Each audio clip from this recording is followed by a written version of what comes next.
गुरुर्ब्रह्मा गुरुर्विष्णू गुरुर्देव महेश्वरा गुरुर साक्षात परब्रह्म तस्मै श्री गुरुवे नमः.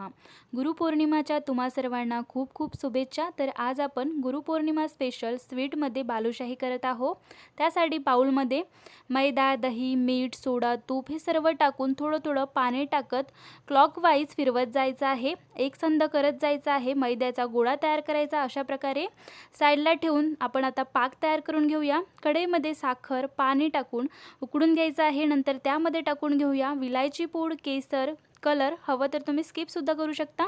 हे सर्व टाकून आपल्याला एक तरीचा पाक तयार करायचा आहे. मैद्याचा गोळा घेऊन त्याची अशा प्रकारे छानशी बालुशाही तयार करायची आहे.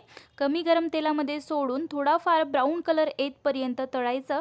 काढून लगेचच गरम पाकामध्ये टाकायचं आहे. 4 मिनिटासाठी उलटपलट करत ठेवायचं आहे. मुरू द्यायचं आहे छान. नंतर काढून घ्यायचं आहे. खाली दिलेल्या त्रिकोणावरती क्लिक करून पाहू शकता सविस्तर रेसिपी. नक्की पहा. थँक्यू.